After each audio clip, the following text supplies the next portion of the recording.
अगर मैं आपसे कहूं कि अजय पाल शर्मा, जिसने नाजिल का एनकाउंटर किया और पूरा देश दहल गया, वो अजय पाल शर्मा जो कि अभी बंगाल के अंदर नियुक्त किए गए हैं, वो अजय पाल शर्मा जो अभी कुर्सी लगाकर बैठे हुए हैं, औकात हो तो किसी को ईवीएम उठाकर दिखाए, वो अजय पाल शर्मा जो कि एनकाउंटर स्पेशलिस्ट माने जाते हैं। लेकिन सवाल ये उठता है कि आखिरकार बंगाल इलेक्शन के बीच इनके एनकाउंटर की खबरें कहां से आने लगी? क्या आपके अजय पाल शर्मा ने कोई एनकाउंटर कर दिया है? आखिरकार किया क्या है जिसकी वजह से इतनी चर्चाएं हो रही हैं? क्योंकि अगर आप देखने की कोशिश करोगे, ये वो अजय पाल शर्मा साहब हैं जो कि एक आईपीएस ऑफिसर है। अजय पाल शर्मा जो कि पहले यूपी के अंदर थे, यूपी के अंदर भी जैसे जौनपुर, रामपुर और अन्य जगह इनकी पोस्टिंग होते रहती थी, और जहां पर पोस्टिंग होती थी वहां पर जान जाइए योगी से भी तगड़ा ये शासन लगाते थे। अगर कोई भी ऐसा आतंकवादी है या फिर कोई भी इधर उधर लफंगा है, वो सब शांत होकर घर में बैठे रहते थे, जैसे चूहा बिल के अंदर बैठा रहता है। वही अजय पाल शर्मा को लगा दिया गया है कहीं और नहीं बल्कि बंगाल के इलेक्शन के अंदर, जहां पर ये जाते हैं। एक प्रवक्ता कह सकते हो पार्टी का, या फिर पार्टी की तरफ से जो लड़ रहा है, जिसका नाम जहांगीर है। जहांगीर के ऊपर यह आरोप लग रहे थे कि वो वोटरों को डरा धमका रहा है, वो हिंदुओं को मरवा रहा है, घर में घुस के मरवा रहा है, भले वो चाहे टीएमसी के वोटर हो चाहे बीजेपी के वोटर हो। यह खबर लग चुकी थी अजय पाल शर्मा साहब को। अजय पाल शर्मा साहब ने जहांगीर के घर के सामने जाकर कहा कि सुन लो, जहांगीर के घर वाले भी यहां पर खड़े हो ना, अब से कह दो वैसा वो नहीं करेगा जैसा अभी कर रहा है, और अगर किया तो उसका हश्र काफी बुरा होगा, और तब माफी मांगने मत आना मेरे पास। अजय पाल शर्मा ने जब ये कहा तो उसी टाइम किसी ने वीडियो रिकॉर्ड कर लिया था और सोशल मीडिया पर पोस्ट किया, और ये पूरा सर्कुलेट हो गया कि एक आईपीएस ऑफिसर किस तरीके से धमका रहा है। लोग ये देख रहे हैं, लोग ये नहीं देख रहे कि सामने वाला व्यक्ति क्या कर रहा था, लोगों को वोट के लिए कैसे डरा धमका रहा था। लोग ये नहीं देख रहे। अभी आपके अजय पाल शर्मा ने क्या क्या कारनामा किया ना, अभी जब सुनोगे तो आप खुद हैरान हो जाओगे। लेकिन अब खुद सोचकर देखो, उसी पर ही अखिलेश यादव कहते हैं बंगाल में भाजपा ने अभी रामपुर के अंदर जो टेस्ट किए गए एक एजेंट हैं उनको भेजा है।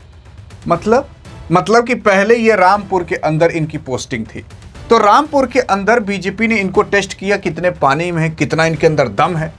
तो इनके अंदर दम बहुत था, इसी वजह से बीजेपी ने बंगाल के अंदर भेजा ताकि ये बीजेपी के लिए काम कर सकें, और जो टीएमसी के नेता लोग हैं, जो विधायकी लड़ रहे हैं सीएम के लिए, उनको डरा धमका सके। अखिलेश यादव का कहना भी है कि लेकिन इनसे कुछ होने वाला नहीं है, दीदी हैं दीदी रहेंगी, और उसी के साथ साथ काफी तमाम बातें वो और भी लिखते हैं। लेकिन अब सवाल उठता है कि चलो, अखिलेश यादव तो कह दिए कि ये बीजेपी के एजेंट है, चलो मान लेते हैं एजेंट होंगे भी, लेकिन इस बंदे की ऐसी कौन सी चर्चाएं हैं जो अभी चलना चालू हुई हैं? आखिरकार एनकाउंटर की खबरें क्यों उठ रही हैं? लोग सोच रहे हैं कि यार बंगाल के अंदर कोई एनकाउंटर तो नहीं कर दिया। अरे रुको तो सही, ये देखो, ये है जहांगीर। जहांगीर ये टीएमसी के लिए लड़ रहा है, वहां से, कहां से? फाल्टा से। फाल्टा एक जगह है जहां से ये लड़ रहा है, जो कि साउथ 24 परगना के अंदर आता है, वेस्ट बंगाल के अंदर एक जिले का नाम है, जो वेस्ट बंगाल के नीचे वाले पोर्शन में पड़ता है, इसलिए उसका नाम दक्षिण यानी कि साउथ 24 परगना नाम है। वहां पर एक छोटा सा जगह है जिसका नाम है फाल्टा, वहीं से ही ये लड़ रहा है अपनी विधायकी। अब इसके ऊपर काफी आरोप लग रहे थे कि ये वोटरों को डरा धमका रहा है, इसीलिए वहां पर अजय पाल शर्मा की पोस्टिंग की गई, और वहां पर जाकर इन्होंने इसको साइड पर लगा दिया कि भैया तू बैठ आराम से, मतलब बैठाए नहीं, लेकिन हाँ डरा धमका कर कहे कि अगर ढंग से कराना हो वोट करा ले, नहीं तो उसके बाद माफी मांगने मत आना मेरे पास। डायरेक्ट ये कह दिया।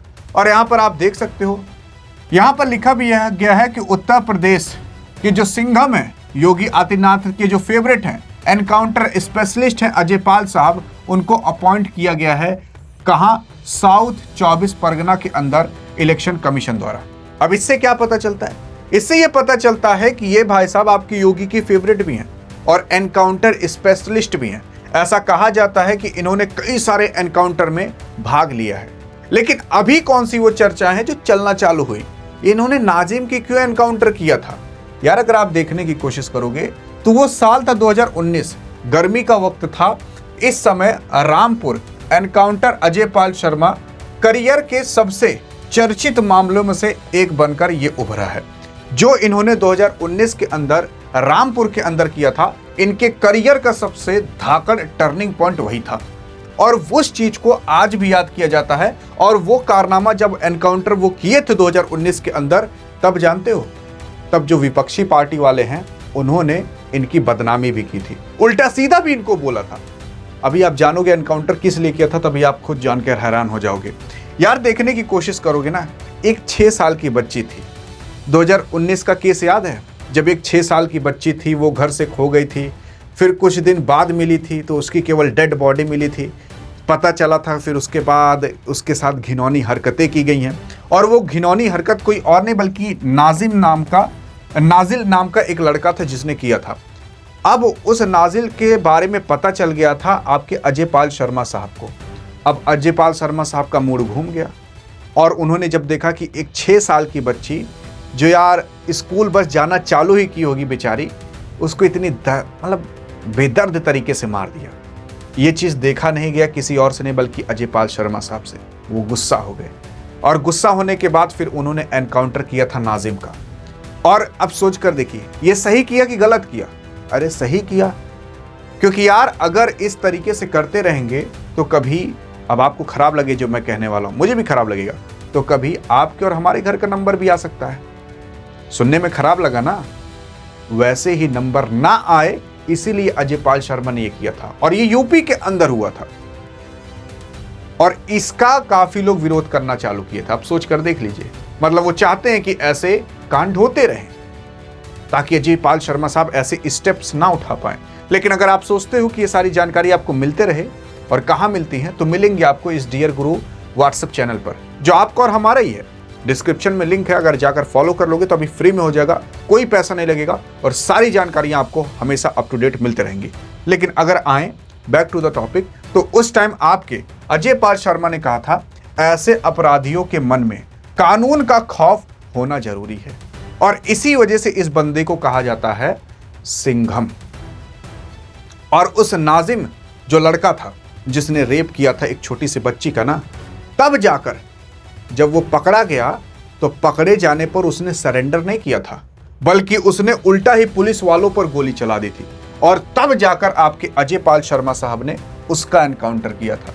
और एनकाउंटर करने के बाद जान से नहीं मारा, पैर में मारा, हाथ में मारा, लगभग 3 गोलियां मारी और फिर उसके बाद अस्पताल लेकर गए, इलाज कराए और उसके बाद फांसी दिलवाए। और जो कोई भी अपराधी इस कांड को देखा था ना, उसकी भी रूह कांप गई थी, उसकी भी रोंगटे खड़े हो गए थे।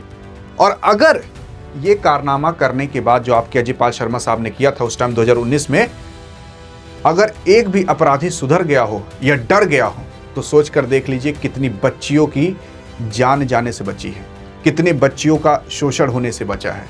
लेकिन इस चीज का विरोध कर रहे थे विपक्षी पार्टी के लोग। मैं यहां पर पार्टी पर नहीं जाना चाहता, मैं बस ये कहना चाहता हूं कि क्या वो चाहते हैं कि छोटी बच्चियों का या किसी भी लड़की का इस तरीके से शोषण हो?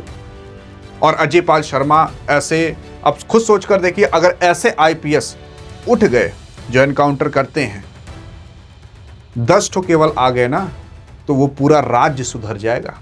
उस पूरे राज्य में कभी सुनाई नहीं देगा कि कहीं शोषण हुआ है। लेकिन इस बंदे का विरोध कर रहे थे उस टाइम के लोग और उस टाइम के नेता।